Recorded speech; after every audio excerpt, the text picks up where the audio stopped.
Hans, is the president running out of time to gather the support on a Syria strike?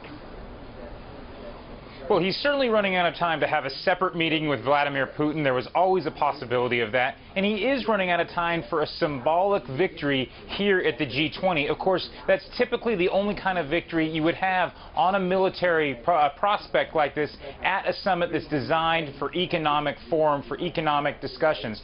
So the White House's position is, just as they don't need international authorization, they don't need UN authorization for a military strike, and just as they don't need congressional authorization for a strike, they want them both for symbolic reasons. And you hear the president's aides talk about having a public roll call here at St. Petersburg. They want to know who's with them and who's against them. Now, they may fudge it a little bit, and here's how. They may be looking for statements that say that action needs to be taken on Syria without delineating, without defining just what that action is.